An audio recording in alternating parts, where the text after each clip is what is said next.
Halo, selamat datang di Kava Ministry. Puji nama Tuhan kalau hari ini Kava Ministry boleh ada bersama-sama kembali dengan kita semua hanya karena anugerahnya. Saya berharap kita semua ada dalam keadaan sehat, penuh sukacita dan senantiasa bersyukur. Dan dengan tidak berlama-lama kita akan mulai seri NPD yang keempat ini dengan tema apakah NPD ada di Alkitab. Oke, sebelumnya saya akan sedikit mengulang tentang apa yang sudah kita bahas di seri NPD yang ketiga, di mana kita melihat secara medis untuk mendiagnosis suatu gangguan mental, para ahli menggunakan buku panduan mereka yang disebut dengan DSM-5, dan kemarin kita sudah membahasnya, dan kita lihat bagaimana gangguan kepribadian narsistik ini mempunyai 9 ciri. Dan apabila ada 5 atau lebih dari ciri tersebut, maka perlunya untuk diwaspadai bahwa seseorang itu mengalami gangguan kepribadian narsistik, walaupun biasanya masih memerlukan pemeriksaan-pemeriksaan penunjang lainnya seperti pemeriksaan fisik, evaluasi psikiatri dan sebagainya. Dan kita akan kembali melihat DSM-5, bagaimana kriteria dari seorang NPD. Kita bisa melihat di layar, di situ dikatakan bahwa menurut Manual Diagnostik Statistik Gangguan Mental edisi yang kelima, kriteria diagnosis NPD itu harus mempunyai 5 atau lebih ciri-ciri yang ada tertera di sana. Yang pertama yaitu rasa mementingkan diri sendiri atau kemegahan yang meningkat. Yang kedua, perilaku dan sikap sombong. Yang ketiga, iri terhadap orang lain. Dan yang keempat, kurangnya empati. Kurangnya empati ini merupakan ciri khas dari seseorang yang mengalami gangguan kepribadian narsistik. Kemudian selanjutnya, mengeksploitasi orang lain untuk keuntungan mereka sendiri, kebutuhan yang berlebihan akan kekaguman, keasikan dengan fantasi kesuksesan, kekuatan, kecerdasan, atau kecantikan tanpa batas. Kemudian ada rasa berhak. Kemudian yang terakhir adalah manipulatif dan eksploitatif. Jadi itu yang kita bisa lihat dari apa yang tertulis di DSM-5. Dan sekarang kita akan melihat apakah NPD ada di Alkitab. Saya langsung jawab ya, iya. Ada, NPD ada di Alkitab dan cukup banyak dibicarakan di Alkitab. Dari kitab Kejadian kalau kita lihat sampai Wahyu itu banyak sekali berbicara tentang soal NPD. Cuma mungkin karena kita tidak mencermatinya lebih lagi, kita berpikir bahwa itu bercerita tentang hal lain. Tetapi sebenarnya banyak sekali hal yang tertulis di Alkitab ini menceritakan tentang NPD. Dan kalau kita mau lihat, kalau ini ditulis di Alkitab berulang-ulang, berarti ini sesuatu yang cukup penting untuk kita harus mengerti dan pahami, supaya kita memperoleh pemahaman sehingga kita dapat lebih lagi menjalani kehidupan dengan lebih baik. Dan di seri yang keempat dari NPD ini, Kava Ministry akan memulai dengan satu firman Tuhan yang ditulis oleh Rasul Paulus di akhir masa pelayanannya. Dia menuliskan tentang NPD ini sebagai manusia akhir zaman. Kita mau baca di 2 Timotius 3 ayat 1 sampai 5. Itu ada di Perjanjian Baru. Dan kalau kita mau melihat di situ di perikop atau tulisan yang ada di atas Alkitabnya itu menuliskan tentang keadaan manusia akhir zaman.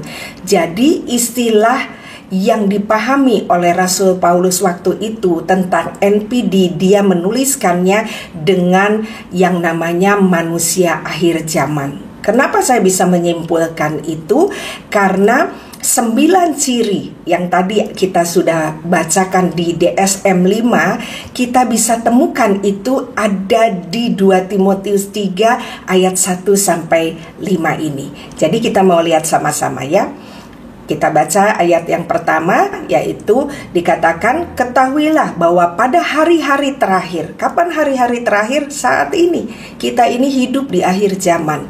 Akan datang masa sukar. Bukan hanya soal keadaan saja, tapi kenapa disebut masa sukar? Karena saya pahami, karena di akhir zaman itu akan banyak orang NPD. Rasul Paulus sudah menuliskannya. Orang yang hidup dengan hawa nafsu, orang yang hidup dengan kesombongan. Nah, kita akan melihat sekarang bagaimana Rasul Paulus menuliskannya tentang ini. Kita mau melihat di ayat 2, manusia akan mencintai diri sendiri dan menjadi hamba uang. Mereka akan membual, menyombongkan diri, mereka akan menjadi penfitnah. Mereka akan berontak terhadap orang tua dan tidak tahu berterima kasih, tidak memperdulikan agama, tidak tahu mengasihi, tidak mau berdamai, suka menjelekkan orang, tidak dapat mengekang diri, garang, tidak suka yang baik, suka mengkhianat, tidak berpikir panjang, berlagak tahu, lebih menuruti hawa nafsu daripada menuruti Allah. Secara lahiriah mereka itu menjalankan ibadah mereka, tetapi pada hakikatnya mereka memungkiri kekuatannya. Jauhilah mereka itu. Jadi kalau kita lihat di DSM 5 ada 9 ciri, maka di 2 Timotius 3 ini ada 19 ciri. Kita lihat 2 kali lipatnya. Rasul Paulus menuliskan lebih detail. Jadi luar biasanya Tuhan memberikan hikmat untuk Rasul Paulus bisa menuliskan semuanya ini menjadi bekal buat kita yang hidup di akhir zaman untuk kita bisa lebih lagi memahami dan bijak dalam hidup di masa yang sukar. Dan kita bisa lihat itu saya buatkan 19 kriteria yang ditulis oleh Rasul Paulus, dan yang merahnya itu saya hubungkan dengan apa yang tertulis di DSM 5. Jadi masih lebih detail lagi ya Rasul Paulus menuliskannya. Kita akan membahas kriteria ini, tetapi saya akan membahas khususnya yang ada di DSM 5. Untuk yang NPD dan agama serta orang tua saya akan bahas di sesi yang khusus supaya tidak terlalu padat materinya. Kita akan bahas satu persatu ya. Yang pertama, manusia mencintai diri sendiri. Bukankah ini ciri dari NPD? Ingat, asal kata narsistik itu dari mitologi Yunani, yaitu narkisos, yang artinya mencintai diri sendiri. Di Alkitab sebenarnya diajarkan untuk kita mengasihi diri kita sendiri, tetapi harus dalam porsi yang seimbang dengan kita mengasihi sesama kita. Seperti yang tertulis di Matius 22 ayat 39b dikatakan, kasihilah sesamamu manusia seperti dirimu sendiri. Jadi sebelum kita mengasihi orang lain, Tuhan mau kita mengasihi diri kita, tetapi tidak berlebihan seperti seseorang NPD atau manusia akhir zaman yang hanya bicara tentang dirinya. Dan bentuk cinta dari NPD ini bukan cinta yang sehat. Bentuk cinta dari NPD ini adalah bentuk cinta yang lahir dari ego yang sakit. Kita sudah bahas ini di seri NPD yang kedua. Karena mereka sebenarnya penuh dengan kebencian, dan kebencian itu sebenarnya tertuju kepada diri mereka sendiri yang harus mereka tutupi, mereka harus menyangkalinya. Untuk itu mereka menutupinya dengan berperilaku arogan. Jadi sebenarnya seorang NPD tidak suka dengan keberadaan diri sejati mereka. Makanya mereka berusaha keras untuk menutupi dan menyangkalinya. Mereka tidak dapat menerima atau mencintai keberadaan diri sejati mereka sendiri. Maka mereka membuat satu figur yang baru seperti yang mereka inginkan. Dan mereka jatuh cinta kepada cerminan diri palsu atau ciptaan mereka sendiri. Jadi orang-orang NPD ini sebenarnya adalah mempunyai figur yang rapuh, tetapi mereka tidak mau terlihat rapuh. Untuk itu mereka ciptakanlah figur baru yang sepertinya bahwa mereka ini sesuatu yang hebat. Nah, figur baru inilah yang mereka cintai dengan berlebihan. Sementara figur aslinya atau diri sejatinya mereka sembunyikan. Dan melalui figur palsu ini seorang NPD mampu mendapatkan pasokan narsistik yang sangat dibutuhkannya, yang sangat didambakannya untuk dia bisa bertahan hidup. Ingat, kebutuhan seorang NPD adalah pujian dan kekaguman. Nah, dengan figur palsu ini, dia berharap orang-orang akan mengaguminya dan bahkan memujanya. Itu kebutuhan dari seorang NPD. Makanya dia menutupi segala sesuatu, hal yang rapuh yang ada di dalamnya sebenarnya. Makanya sebenarnya orang NPD itu adalah orang yang penakut. Yang kedua adalah manusia menjadi hamba uang. Walau tidak ditulis di DSM-5, tapi ini sangat berhubungan dengan keberadaan seseorang NPD. Seorang NPD membutuhkan uang untuk mempertahankan citra palsunya, sehingga terlihat sebagai orang yang hedonisme, di mana mereka mempunyai pandangan bahwa kesenangan atau kenikmatan merupakan tujuan hidup dan tindakan manusia. Uang adalah faktor yang memungkinkan mereka menutupi semua kerapuhan mereka. Jadi dengan simbol kekayaan ini mereka menutupi segala kerapuhannya. Makanya gak heran ya kita melihat banyak orang di medsos menunjukkan mobil mewah mereka, rumah mereka, barang-barang branded. Dan di ujung-ujungnya kita lihat juga ternyata banyak yang masuk di dalam kasus kriminal, korupsi dan sebagainya. Jadi seorang NPD ini memakai uang untuk menutupi kerapuhan dirinya. Kekayaan bagi seorang NPD itu menggambarkan kekuatan dan power. Ya puji Tuhan, Rasul Paulus menuliskan tentang ini, bahwa manusia menjadi hamba uang. Kekuatan dan power seorang NPD ada di sini. Mereka senang menempatkan diri mereka di atas tumpuan kebesaran, di mana mereka dapat disembah oleh semua orang, termasuk diri mereka sendiri. Dan seorang NPD itu kecanduan akan pujian dan perhatian, sehingga orang NPD yang mempunyai uang itu memakai uang untuk membeli kekaguman dan perhatian dari orang-orang.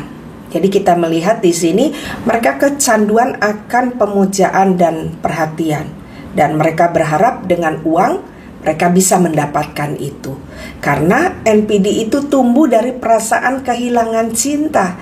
Mereka selalu mencari pengganti dari cinta mereka, dan uang itu mewakili dari hal yang dia terus cari. Makanya kalau kita melihat mereka mempertontonkan tentang gaya hidup yang hedonisme ini. Makanya kita sering melihat manusia akhir zaman atau NPD suka memboroskan untuk hal-hal yang tidak penting yang berhubungan dengan gaya hedonismenya, tetapi akan sangat pelit untuk hal-hal yang berhubungan dengan hal yang menjadi kebutuhan utama. Dan waktu kita melihatnya, kita akan menjadi bingung dengan semua ini. Jadi maksudnya seperti ini, seseorang yang waktu mereka mempertontonkan bahwa mereka ini bisa makan di tempat-tempat yang mewah, tetapi waktu kita bisa melihat jauh lebih ke dalam, ternyata kita lihat di situ anak-anak mereka tidak bisa membayar uang sekolah mereka. Jadi kita melihat ada hal yang tidak wajar di dalam pengeluaran keuangan mereka, karena mereka memakai uang hanya untuk kebutuhan menutupi diri aslinya, sehingga mereka menciptakan diri palsu. Buat mereka kekaguman orang akan kehebatannya, khususnya dalam hal uang ini sangat penting. Nah, ini yang harus kita pahami. Kita akan bertemu dengan orang-orang yang seperti ini. Kita mau melihat cerita yang ada di Matius 19 ayat 16 sampai 24 ya, kita bisa melihat di layar. Di situ ada seorang muda kaya yang datang kepada Yesus yang bertanya, "Guru, perbuatan baik apakah yang harus kuperbuat untuk memperoleh hidup yang kekal?" Jawab Yesus, "Apakah engkau bertanya kepadaku tentang apa yang baik? Hanya satu yang baik. Tetapi jikalau engkau ingin masuk dalam hidup, turutilah segala perintah Allah." Kata orang itu kepadanya, "Perintah yang mana?" Kata Yesus, berbicara tentang hukum Taurat. Yesus berkata, jangan membunuh, jangan berzina, jangan mencuri, jangan mengucapkan saksi dusta, dan sebagainya. Saya loncat ayat 20. Dengan sombongnya orang ini berkata, semuanya telah kuturuti, apalagi yang masih kurang. Ayat 21 kita lihat ya, Yesus bagaimana menghadapi orang NPD. Dia tetap tenang dan jawabannya itu luar biasa. Dia katakan, jikalau engkau hendak sempurna, pergilah, jualah segala milikmu dan berikanlah itu kepada orang miskin, maka engkau akan beroleh harta di surga. Kemudian datanglah kemari dan ikutlah aku. Yesus tahu seorang NPD ini cinta akan uang. Makanya dia langsung menjawab kepada poin di mana itulah yang menjadi gambaran seorang NPD, cinta akan uang. Makanya luar biasa, kita bisa belajar dari jawaban Yesus waktu kita juga menjawab seorang NPD.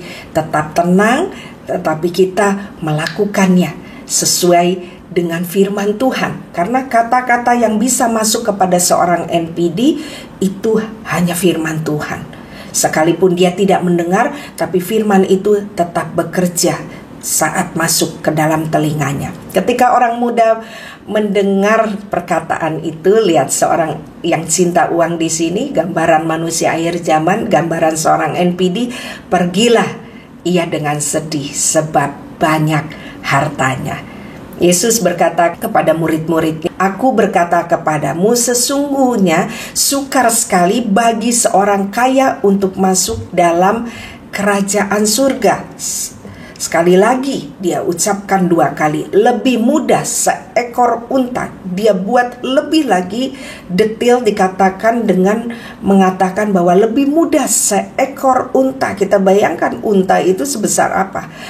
Masuk melalui lubang jarum itu lebih mudah, kata Yesus, daripada seorang kaya masuk dalam kerajaan Allah. Perhatikan di sini, bukan berarti Yesus membenci akan orang kaya, tetapi Tuhan membenci orang kaya yang mencintai kekayaannya. Dan kita bisa pahami bahwa seseorang itu akan terlihat diri sejatinya atau sifat aslinya itu bukan waktu mereka dalam keadaan kesusahan atau tidak punya uang.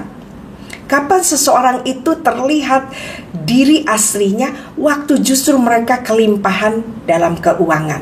Waktu mereka punya power, disitulah baru terlihat sifat seseorang. Makanya kita di akhir zaman ini sering melihat ya tindakan di mana orang yang punya uang yang semena-mena. Beberapa waktu ini kita melihat di jalan raya banyak sekali mobil dengan merek-merek mahal dengan begitu arogan dalam membawa kendaraannya, dan kadang-kadang waktu ditegur kita melihat mereka mempergunakan kata-kata kasar, bahkan tindakan yang tidak puji. Kita melihat ada yang meludah, ada yang memukul, ada yang menggunakan kata-kata yang begitu arogan, sekalipun sebenarnya mereka salah. Jadi memang benar apa yang dikatakan oleh Alkitab, jangan ada dua tuan.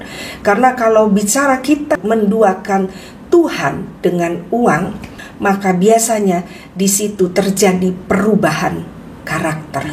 Yang selanjutnya kita mau melihat di sini adalah membual.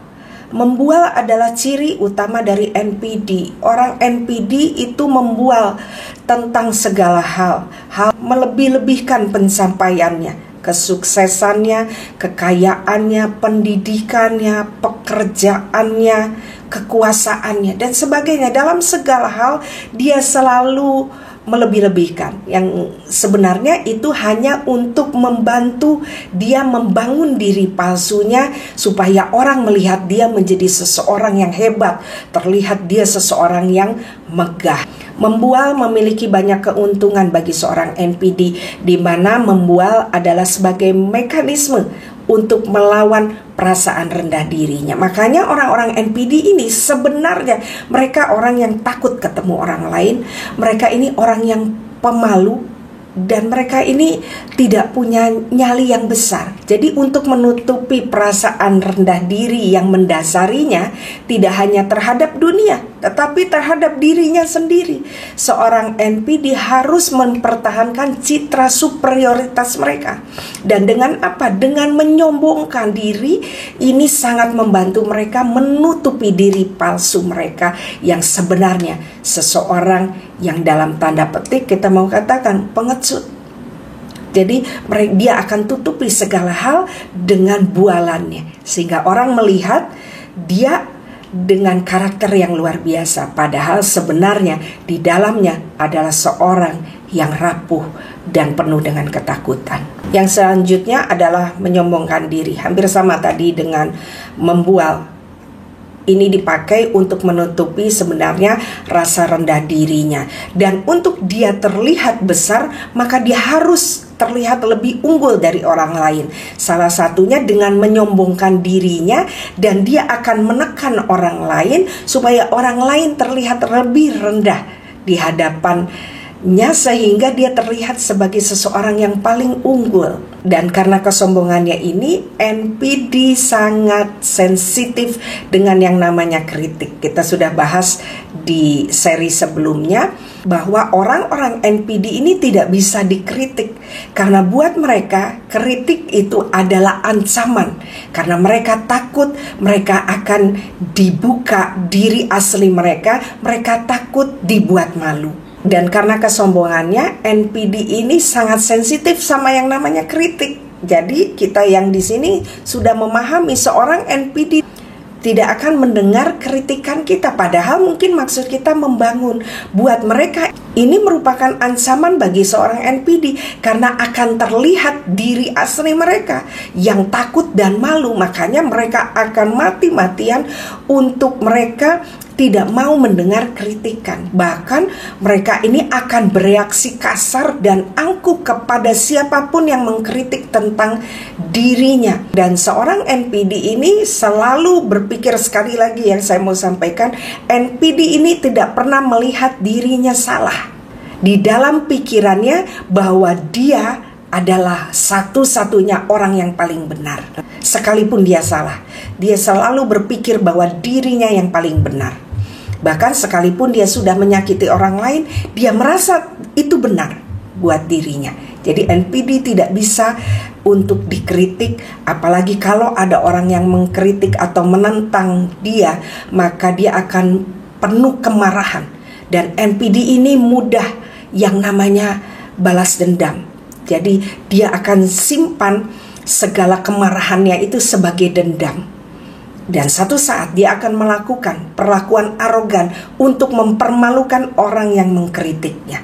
Jadi memang NPD ini yang tidak punya pemikiran seperti layaknya manusia yang normal. Makanya kita akan kaget waktu lihat reaksi yang berlebihan saat dikritik.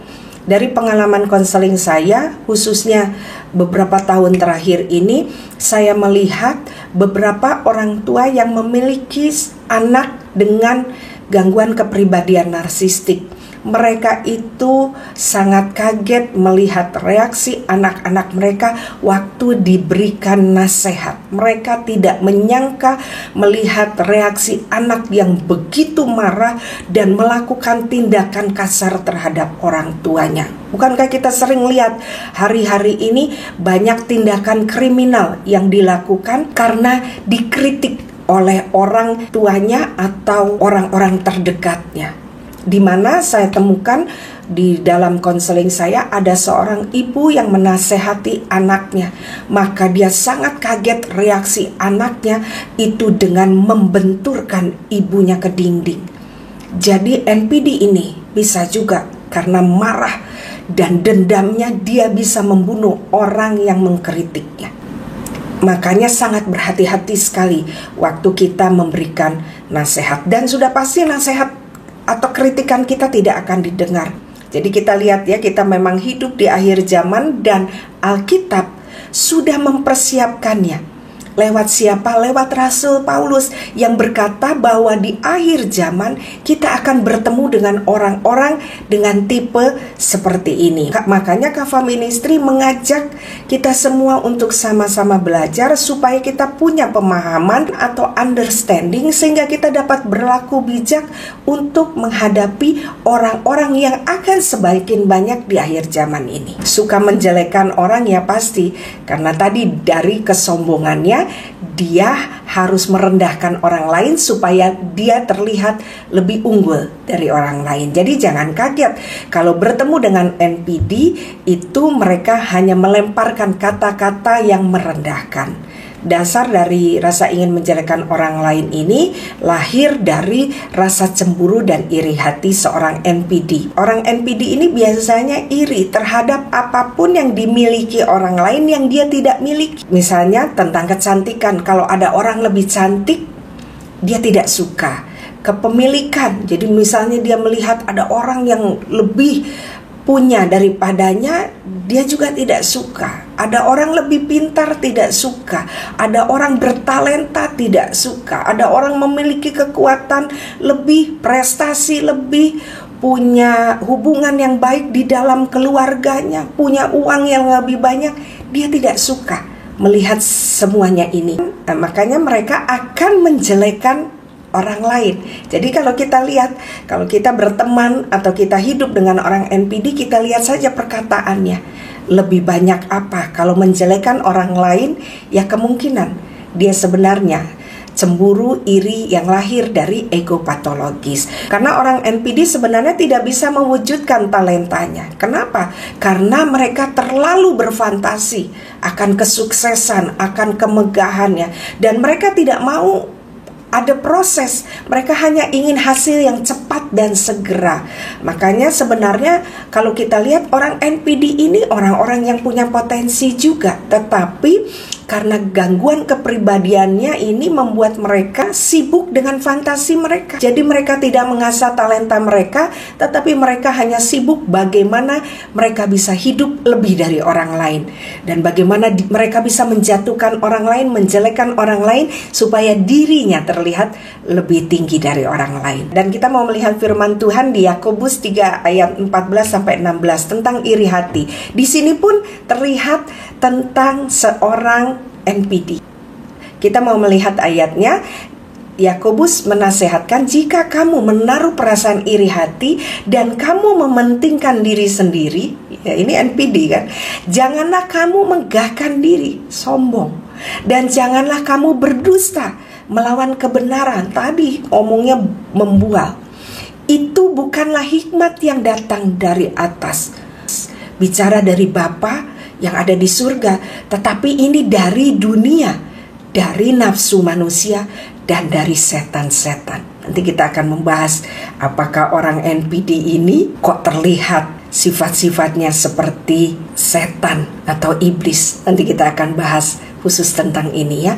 Sebab di mana ada iri hati dan mementingkan diri sendiri, di situ ada kekacauan dan segala perbuatan jahat. Sebenarnya di Yakobus ini juga dituliskan tentang nasihat untuk hati-hati dengan sifat-sifat yang akan muncul di akhir zaman ini. Jadi kita lihat ya, sifat yang ada di seorang NPD yang berasal dari ego patologis atau ego yang sakit ini berasal dari dunia, dari nafsu manusia, dan dari setan. Jadi kita mau melihat bahwa benar-benar tidak ada unsur Tuhan di dalamnya. Karena kalau dia punya Tuhan, maka yang didapatkan adalah hikmat yang berasal dari Tuhan. Dan pasti dikatakan di sini kekacauan dan perbuatan jahat yang akan muncul.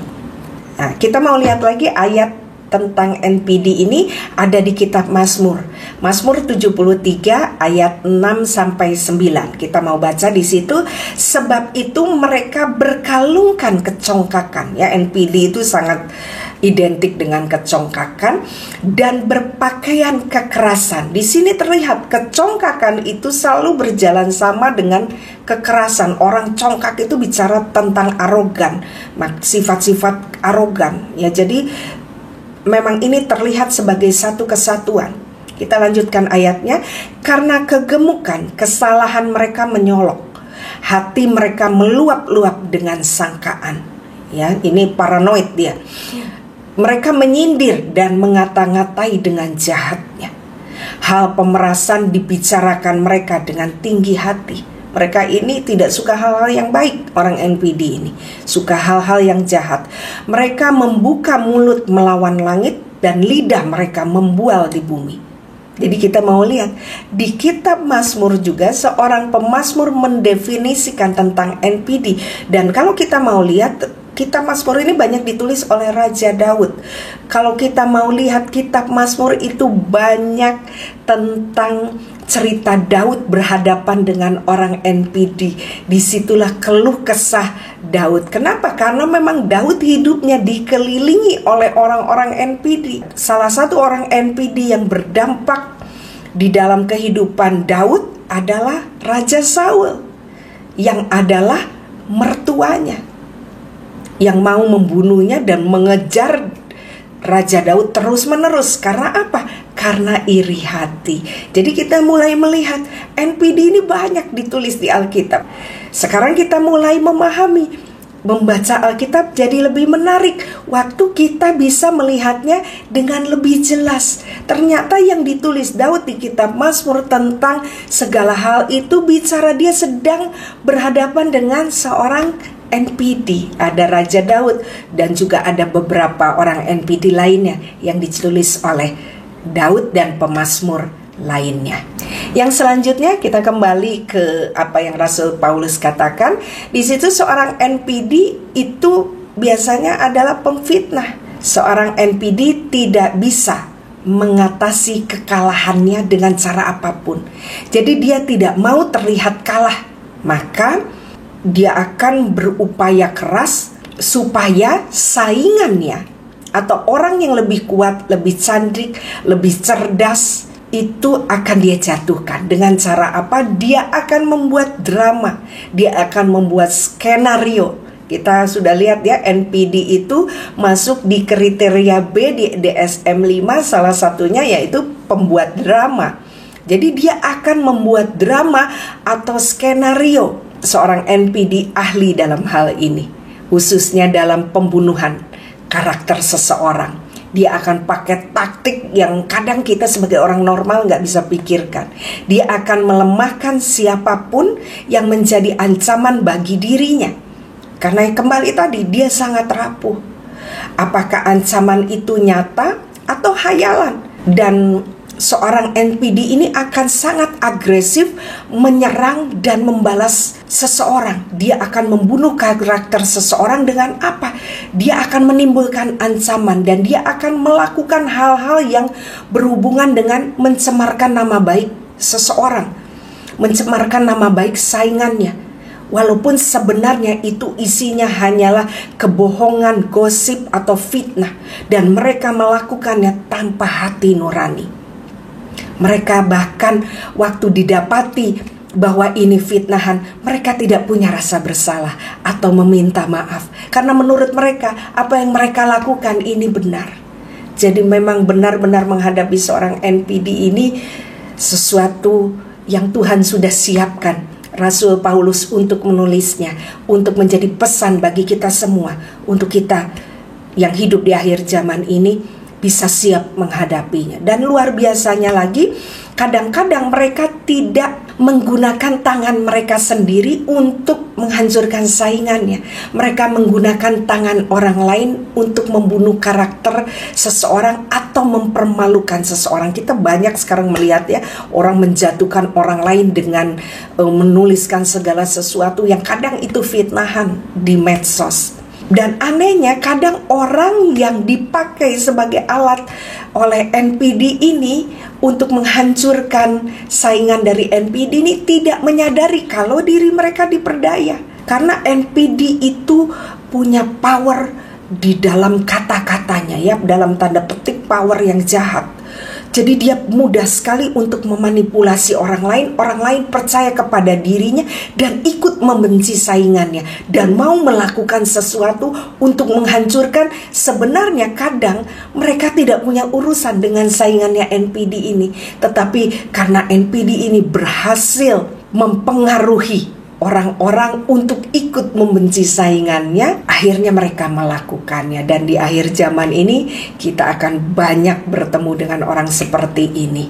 Dan di akhir zaman ini NPD juga banyak beroperasi di dalam hal yang namanya keagamaan. Bukankah pemandangan ini sering terlihat di tempat-tempat pelayanan kita? Saat seseorang bertalenta muncul, maka seseorang yang sudah punya posisi dan dia seorang NPD harus membereskan orang-orang ini. Tidak boleh ada yang muncul lebih bertalenta, lebih hebat dari dirinya, karena ini merupakan ancaman sehingga harus dibereskan. Saya melihat ini dengan mata kepala saya sendiri, melihat ini terjadi juga di tempat-tempat yang namanya keagamaan. Nanti kita akan bahas satu seri khusus tentang ini. Tapi kita mau melihat ternyata NPD itu juga ada di dalam yang namanya pelayanan. Kita mau melihat lagi tentang NPD ini, karena tadi kita mau melihat mulutnya begitu jahat ya. Mereka bisa memanipulasi, bisa mempengaruhi orang lain. Nah, kita mau melihat di Mazmur 57 ayat 5. Aku terbaring di tengah-tengah singa yang suka menerkam anak-anak manusia, yang giginya laksana tombak dan panah, dan lidahnya laksana pedang tajam. Kita bisa bayangkan ya, di situ pemazmur menggambarkan NPD ini sebagai singa yang suka menerkam, dan giginya seperti tombak panah. Ini bicara senjata, dan lidahnya seperti pedang tajam. Bicara seorang NPD ini memiliki senjata, yaitu mulutnya atau perkataannya. Dengan mulutnya ini seorang NPD bisa membunuh seseorang. Kemudian yang selanjutnya, tidak tahu berterima kasih. Rasul Paulus menuliskan tentang tidak tahu berterima kasih. Ya, ini berhubungan dengan apa yang ada di DSM 5, rasa berhak. Jadi kalau di DSM 5 ditulisnya rasa berhak, Rasul Paulus menuliskannya tidak tahu berterima kasih. Karena seorang NPD ini merasa mereka luar biasa, mereka ini hebat. Maka NPD tidak perlu merasa harus berterima kasih dengan apa yang orang sudah lakukan dalam hidupnya. Mereka menganggap bahwa apa yang orang lakukan atas dirinya itu karena dirinya istimewa. Jadi dia berhak diperlakukan dengan sangat luar biasa. Jadi buat mereka tidak perlu untuk yang namanya berterima kasih. Ini disebabkan karena apa? Kecanduan, kekaguman yang berlebihan. Mereka mengharapkan perlakuan istimewa ketika berhadapan dengan orang lain. Jadi mereka ini hidup di dunia fantasi, dunia di mana mereka melihat diri mereka ini brilian, sukses dalam segala hal. Itu yang ada di bayangannya. Mereka berharap orang-orang akan bangga atas dirinya. Jadi seorang NPD berpikir bahwa kalau ada orang melakukan sesuatu kepada dirinya, menolong dirinya, dia tidak perlu berterima kasih. Karena harusnya orang yang menolongnya itu yang berterima kasih, karena dia orang yang hebat. Nah, disinilah yang sering menimbulkan konflik, karena buat kebanyakan orang ini hal yang menjengkelkan. Karena waktu seorang NPD ditolong, bukannya berterima kasih, justru dia akan semakin menekan orang yang menolongnya, bahkan malah memperbudak orang yang menolongnya. Makanya menolong seorang NPD jangan pernah berpikir akan ada ucapan terima kasih. Yang ada justru Anda akan semakin ditekan dan Anda akan semakin diperbudak. Makanya kalau kita sudah belajar tentang ini, kita memahami dan kita bisa berlaku bijak atas semuanya. Yang selanjutnya, Rasul Paulus menuliskan tidak tahu mengasihi. Nah, kalau di DSM 5 ini kita melihat itu dituliskan tidak punya empati. Ya, jadi luar biasa ya, kita lihat Rasul Paulus sudah lebih dahulu mendefinisikan tentang NPD ini. Ketika Anda punya hubungan dengan seorang NPD, maka Anda harus siap menanggung hubungan yang cukup berat sebelah, di mana seorang NPD akan menjadi topik dalam segala aspek. Misalnya di dalam pembicaraan pun, Anda jangan berharap bahwa Anda bercerita tentang diri Anda. Yang ada, mereka akan bercerita tentang diri mereka, tentang aku, tentang milikku, tentang segala hal yang berhubungan dengan dirinya.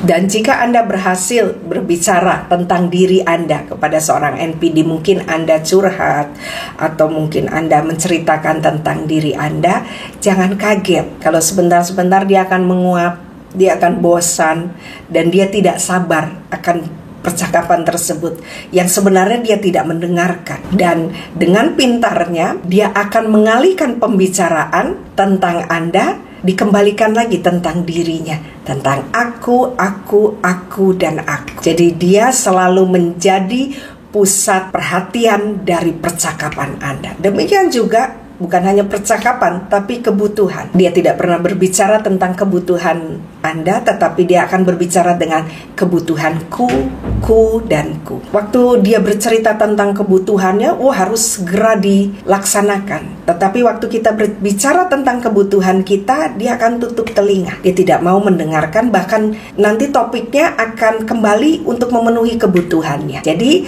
kita yang hidup di akhir zaman ini siap bertemu dengan orang-orang yang punya karakter seperti ini.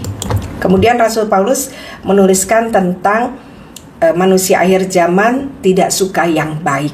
Nah, mungkin ada pertanyaan, loh saya melihat ada orang NPD yang melakukan sesuatu yang baik. Nah, biasanya itu bagian dari manipulasinya. Jadi dia akan melakukan sesuatu seperti dia memberikan kepada orang lain, seperti dia dermawan. Tapi perhatikan, setiap apa yang dilakukan itu harus diketahui oleh banyak orang, harus diposting. Nah, makanya biasanya dia melakukan kebaikan itu hanya dengan tujuan untuk membuat orang kagum. Jadi bukan benar-benar karena dia mau melakukan sesuatu yang baik, tetapi dia hanya menampilkan citra diri palsunya. Kemudian yang selanjutnya, tidak mau berdamai. Udah pasti ya, kita bahas kemarin, NPD ada di klaster B, pembuat drama. Karena pemikiran fantasi mereka dan diri palsu mereka sepenuhnya percaya bahwa mereka ini unik, bahwa mereka ini orang yang paling tahu, mereka ini orang yang paling punya kuasa, mereka ini sempurna dalam segala hal. Makanya kalau mereka melihat penampilan seseorang sedikit kurang, mereka akan cepat untuk mengejek atau mengoreksinya. Memang orang NPD ini selalu menciptakan kerusuhan. Mereka tidak suka dengan yang namanya kedamaian, karena sebenarnya ini cerminan dari apa yang ada di dalamnya. Sebenarnya mereka ini orang-orang yang gelisah, orang-orang yang khawatir, orang-orang yang paranoid. Mereka ini orang-orang yang malu, orang-orang yang takut. Jadi mereka akan terus menimbulkan kekacauan. Mereka tidak suka dengan segala sesuatu yang damai, karena mereka harus menjadi pusat perhatian. Maka biasanya mereka bikin drama. Akhirnya dia menjadi pusat perhatian dan semua mata tertuju kepadanya, walaupun sekalipun itu menghancurkan banyak orang di sekitarnya. Tujuan dia hanya semua mata ada kepadanya. Jadi berhubungan dengan tidak mau berdamai ini karena fantasi mereka. Diri palsu narsisis percaya bahwa mereka ini sebenarnya adalah makhluk yang sangat sempurna. Makanya mereka melihat orang lain menjadi tidak sempurna dan mereka akan mengkritiknya. Mereka akan melihat kekurangan orang lain dan mereka akan menyerangnya. Tetapi mereka tidak pernah bisa menghadapi kekurangan mereka sendiri. Mereka orang yang tidak pernah merefleksi akan dirinya. Jadi kondisi ini terjadi karena sebenarnya di dalam mereka juga mereka tidak punya emosi yang stabil. Dan selanjutnya Rasul Paulus katakan adalah tidak dapat mengekang diri. Ini berhubungan juga dengan struktur otak yang terjadi pada seorang NPD. Nanti kita akan bahas sama-sama. Dan sekarang kita akan melihat di 2 Petrus 2 ayat 12 sampai 14. Tetapi mereka itu sama dengan hewan yang tidak berakal, sama dengan binatang yang hanya dilahirkan untuk ditangkap dan dimusnahkan. Mereka menghujat apa yang tidak mereka ketahui, sehingga oleh perbuatan mereka yang jahat mereka sendiri akan binasa seperti binatang liar. Ingat, kita membahas ini di NPD yang kedua. Kita bicara tentang nefes, bicara naluri kebinatangan. Di situ kita melihat itulah yang disebut dengan ego ID, dan waktu ini tidak diproses maka seperti binatang liar yang tidak bisa dikuasai. Ya, Rasul Petrus menuliskan di ayat 13, dan akan mengalami nasib yang buruk sebagai upah kejahatan mereka, berfoya-foya pada siang hari. Ya, kita lihat ini gaya hidup seorang NPD. Mereka anggap kenikmatan. Mereka adalah kotoran dan noda yang mabuk dalam hawa nafsu mereka, dan kalau mereka duduk makan minum bersama-sama dengan kamu. Ayat 14, mata mereka penuh dengan nafsu zina, dan mereka tidak pernah jemu berbuat dosa. Mereka mengikat orang-orang yang lemah, hati mereka telah terlatih dalam keserakahan. Mereka adalah orang-orang terkutuk. Ternyata di 2 Petrus 2 ayat 12 juga menuliskan tentang seorang NPD. Nah, ini kita sudah pahami kemarin. NPD ini adalah seorang yang tidak memproses egonya dengan baik, ego primernya, yang membuat ini menjadi ego atau narsisme yang maladaptif, sehingga terlihat sebagai hawa nafsu atau hasrat kebinatangan dari seseorang. Jadi tidak bisa dikekang. Mereka akan melakukan hal-hal yang berhubungan dengan yang namanya hawa nafsu. Makanya tidak heran waktu kita berhubungan dengan orang NPD juga biasanya mereka ini masuk di dalam yang namanya kecanduan. Bisa itu narkoba, atau juga bisa itu kecanduan pornografi. Jadi karena mereka tidak dapat mengekang diri. Nah, yang selanjutnya Rasul Paulus menuliskan tentang suka mengkhianat. Ya, apa itu pengkhianat? Pengkhianat adalah orang yang mengkhianati kepercayaan orang lain. Jadi dengan cara apa NPD mengkhianati kepercayaan orang lain? NPD biasanya tidak tertarik terhadap hubungan yang otentik. Itulah sebabnya mereka terus-menerus mengkhianati orang. Makanya kalau kita melihat kehidupan asmaranya sering berganti pasangan atau suka selingkuh. Kenapa harus seperti itu? Karena mereka membutuhkan orang-orang untuk meningkatkan ego mereka yang rapuh. Itulah sebabnya mereka perlu mencari persediaan supply untuk memuaskan ego patologis mereka. Makanya jangan heran kalau seorang NPD itu tidak setia, karena memang mereka ini punya kecenderungan untuk terus dipuja, untuk terus dikagumi. Makanya mereka akan mencari pasokan. Kalau memang ini misalnya suami istri, sudah pasti misalnya sudah dalam jangka waktu lama mungkin sudah jarang memuji atau bagaimana, kebutuhan seorang NPD ini dia perlu pujian itu, maka dia akan mencari banyak pasokan untuk memuji dia, untuk mengagungkan dirinya. Makanya jangan heran berhadapan dengan seorang NPD itu biasanya berhubungan dengan perselingkuhan. Yang selanjutnya adalah tidak berpikir panjang dan berlagak tahu. Nah, memang orang-orang NPD ini karena hidupnya penuh dengan hawa nafsu, sudah pasti mereka akan berlaku atau bertindak sesuai dengan emosi mereka. Dan kita kembali ke ayat yang tadi, kalau kita mau melihat dari segala sesuatu yang telah ditulis oleh Rasul Paulus tentang kriteria seorang manusia akhir zaman atau NPD, ada kata-kata pesan di bawahnya dengan singkat ditulis, jauhilah mereka itu. Jadi kita punya pemahaman di sini bahwa Rasul Paulus menyarankan kita untuk social distancing kalau kita ketemu dengan orang-orang seperti itu. Dalam arti kita jaga jarak. Jadi Rasul Paulus sudah punya pemahaman ini.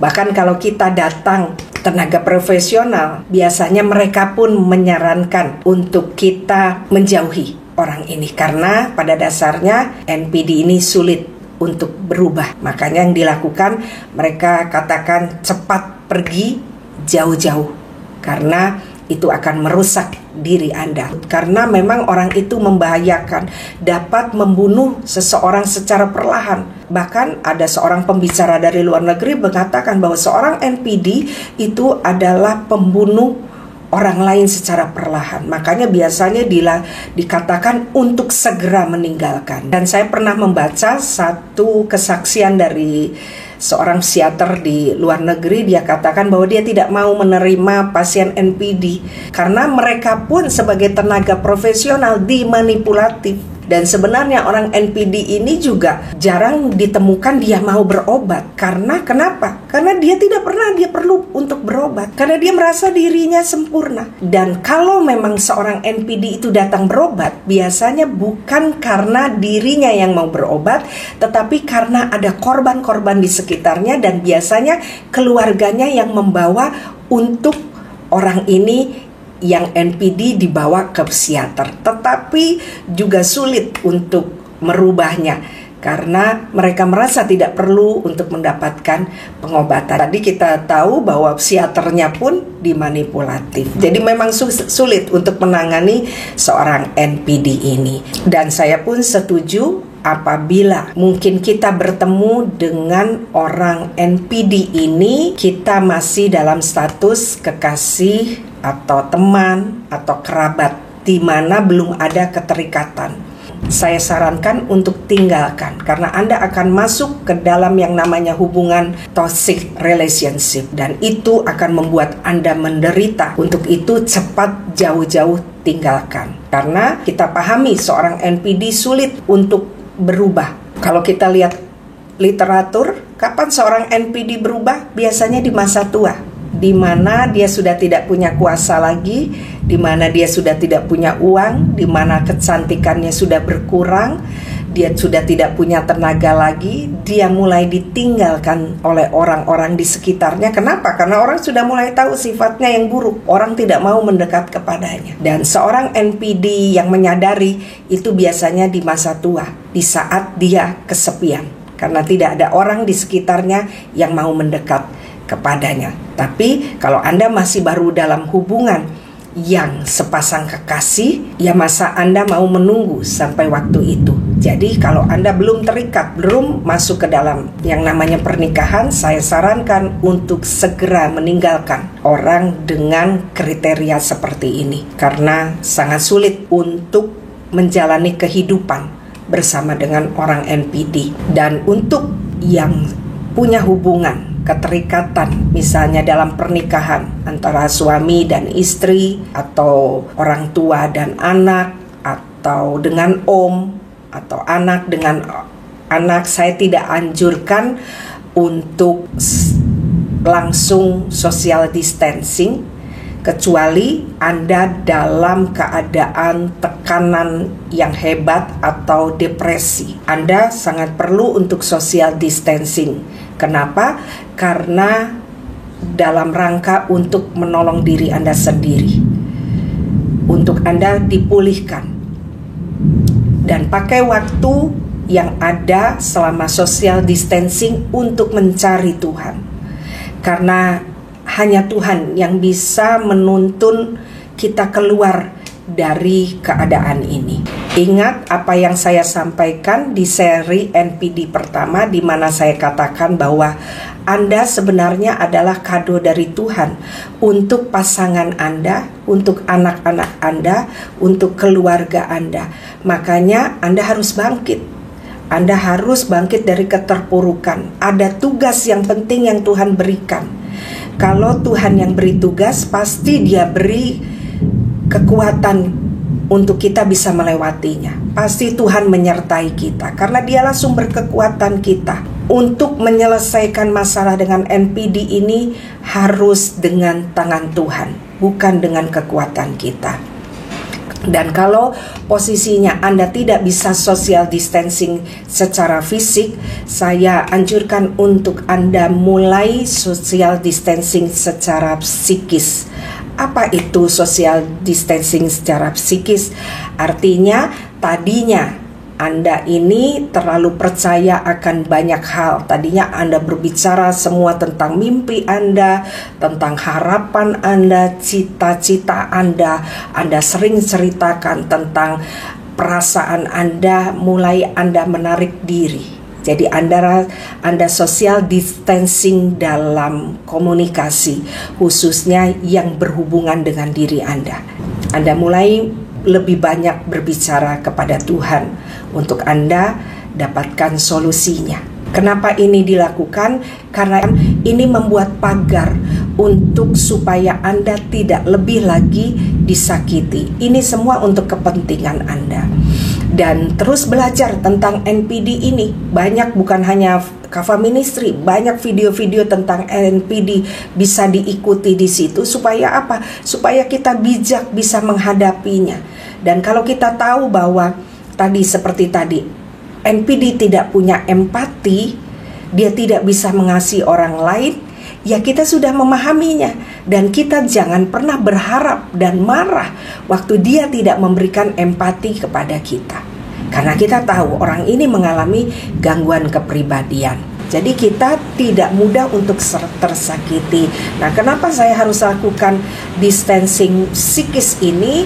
Karena ini untuk menjaga diri kita sendiri supaya kita tidak tersakiti terus-menerus, yang membuat kita menjadi lemah. Waktu dia melemparkan kata-kata yang kasar, kita sudah seperti melewatinya saja. Karena apa? Karena kata-katanya adalah cuma kata-kata sia-sia, kata-kata yang dilemparkan hanya untuk menjatuhkan kita. Jadi kita tidak lagi terlalu sakit hati dengan apa yang dikatakannya, karena kita sudah belajar. Jadi kita memahami tentang ini. Dan yang terpenting, kita mulai memikirkan tentang diri Anda sendiri, mulai memulihkan keberadaan Anda, mulai kembali lagi memperhatikan Anda, mulai memperhatikan kesehatan Anda, mulai memperhatikan penampilan Anda, dan juga kesehatan mental Anda. Dan yang terpenting lagi, mulai lihat dampak-dampak yang terjadi. Itu bisa terjadi pada diri Anda atau juga kepada anak-anak Anda. Ini yang menjadi pesan buat kita semua. Kadang-kadang kita melihat segala sesuatu terpuruk itu atas diri kita. Perhatikan, ada orang-orang yang melihat hal ini. Waktu kita hidup dengan seorang NPD, ada anak-anak yang menonton. Kita mulai melihat apakah mereka terdampak dengan semuanya ini. Kalau mereka terdampak, ayo mulai fokus untuk memulihkan mereka. Jadi kita mulai alihkan fokus kita dari kekecewaan kita hidup dengan seorang NPD, dengan mulai memperbaiki anak-anak kita, memulihkan keadaan anak-anak kita, bawa mereka kepada Tuhan. Karena hanya Tuhan yang bisa menolong untuk keluar dari semua ini. Ajak mereka sama-sama untuk berdoa dan mendekatkan diri kepada Tuhan. Justru mereka di sini juga bisa melihat respon dari Anda, bahwa Anda adalah wakil dari Tuhan yang dipakai untuk sebagai penolong. Jadi jangan terpuruk, jangan lagi kita menjadi orang yang mengasihani diri. Kita menjadi orang yang berdiri sebagai penolong. Saya melihat orang-orang yang hidup dengan NPD dan mereka bisa melewatinya. Saya lihat mereka menjadi orang-orang yang jauh lebih kuat. Mereka jadi orang-orang yang lebih hebat. Jadi Anda jangan kecewa dengan apa yang terjadi dengan diri Anda, dan Anda jangan punya mental korban, mengasihani diri terus-menerus. Yang Anda harus lakukan, Anda memperbaiki segala sesuatunya. Dan juga saya anjurkan, selain tadi mengurangi komunikasi, juga mulai social distancing tentang finance. Dalam arti minta hikmat Tuhan. Kalau Anda mungkin selama ini bergantung 100% pada kehidupan kehidupan finance Anda kepada pasangan Anda mulai memikirkan untuk Anda bisa mempunyai penghasilan sendiri. Karena ini sangat membantu untuk Anda bisa keluar dari semua ini. Dan mungkin kalau ada yang juga bekerja dan punya penghasilan sendiri, Anda harus benar-benar bisa memisahkan uang Anda untuk Anda tabung, karena Anda tidak bisa memprediksi hidup dengan seorang NPD. Anda harus mulai mengatur keuangan Anda dengan menyisihkannya untuk segala sesuatu yang tidak bisa kita prediksi. Karena biasanya seorang NPD ini senang sekali untuk mempergunakan, karena biasanya di akhir dari segala apa yang sudah dilakukan NPD akan melakukan finance abuse. Kita juga sudah bahas di seri pertama. Dia akan membuat pasangannya atau supply-nya ini benar-benar powerless karena tidak punya uang. Makanya kalau Anda benar-benar bergantung 100% dengan pasangan Anda, mulai berpikir untuk punya penghasilan. Dan kalau Anda punya penghasilan, mulai benar-benar sisihkan, karena Anda tidak bisa prediksi ke depannya tentang seorang NPD ini. Makanya kita mempersiapkan segala sesuatunya juga di finance. Dan Anda juga mulai berbicara, cari orang yang bisa Anda percaya, bisa itu tenaga profesional, bisa juga orang-orang terdekat. Karena bila terjadi sesuatu, ada orang yang mengetahui keadaan Anda sebenarnya. Karena ingat, NPD ini pintar manipulatif. Dia akan memperlihatkan segala sesuatu tentang keluarganya dalam keadaan baik. Padahal sebenarnya kalau kita lihat, telusuri lebih lagi, sebenarnya kondisinya sudah hancur. Tetapi mereka bisa membungkusnya seperti terlihat baik. Untuk itu Anda perlu orang-orang yang Anda percaya untuk satu saat apabila Anda mengalami kerasan yang begitu hebat dari seorang NPD, Anda punya orang-orang yang tahu tentang keadaan. Oke, mungkin itu yang saya sampaikan hari ini. Kita melihat ternyata NPD banyak ditulis di Alkitab, dan di seri yang keempat ini kita membahas apa yang ditulis oleh Rasul Paulus di 2 Timotius 3 ayat 1 sampai 5. Ternyata di dalam Alkitab jauh lebih detail bicara tentang NPD ini, di mana ada 19 ciri yang digambarkan oleh Rasul Paulus. Dan tadi kita juga lihat ada di kitab Mazmur, ada juga di kitab Yakobus, ada juga di kitab Petrus. Nanti kita akan lihat juga di kitab-kitab lain banyak sekali berbicara tentang NPD.